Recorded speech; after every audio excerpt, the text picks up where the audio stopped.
Hyderabad Alvin colony circle పరిధిలోని శాంషీగూడ వాసులు ఆందోళన చేపట్టారు. ప్రగతి నగర్లో ప్రణీత్ ఆంటీరియా తరహాలో శిల్ప బృందావనం, సాయి హిల్స్ వాసులు కూడా రహదారిని కబ్జా చేసి గేట్లను ఏర్పాటు చేశారని ఆరోపించారు. ఎవరిని రానివ్వకుండా అడ్డుకుంటున్నారని ఆగ్రహం వ్యక్తం చేశారు. రోడ్డుపై శాంషీగూడ వాసులు నిరసన తెలిపారు. శనివారం, ఆదివారాలు వస్తే శాంషీగూడ నుంచి ఎల్లమ్మ బండకు వెళ్లడానికి సుమారు 2 గంటల సమయం పడుతుందన్నారు.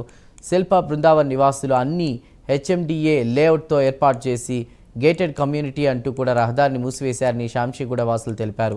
ఇక దీనిపై ఉన్నతాధికారులకు ఫిర్యాదు చేశామని అన్నారు.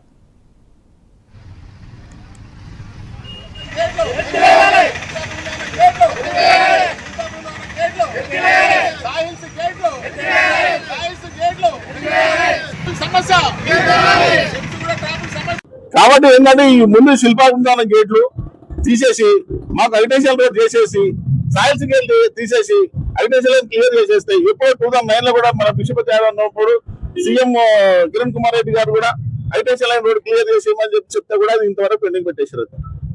దయచేసి చెప్పేది ఏంటంటే ప్రతి ఒక్కరు కూడా మా శిల్పాభివృందావనం గేట్లు తీసేసి లోపల ఉన్న స్థలాలు మేము ఎప్పుడు మా విలేజ్ మేము అమ్ముకున్నాం, ల్యాండ్స్ అంతా అమ్ముకున్నా కూడా దానికి మామూలు అమ్ముకున్న కూడా లోపల అంత అది అయిపోయింది. మనకు మొత్తం గుళ్ళు కట్టినా కూడా లోపల గుళ్ళు కట్టాడు, గుళ్ళు కట్టి వాళ్ళ పెద్ద మనుషులు సుబ్రహ్మణ్యం సార్ అంటే అసలు ఈ గేట్ల లోపల కూడా రానిట్లేదు ఆయన. కావున ఏం లేదు, మాకు ఈ సమస్య గురించి మాకు ఇమ్మీడియట్లీ ఈ హైటెన్షన్ లైన్ రోడ్డు ఈ క్లియర్ చేసేసి ఉషాముల్లపూర్ రోడ్డుకి గుడ్ విల్ హోటల్ కాడికి చేసేసి మళ్ళీ హైటెన్షన్ లైన్ తులసి నగర్ వరకు చేపించేస్తే చాలా బాగుంటుంది అని చెప్పి మేము కోరుకుంటున్నాం.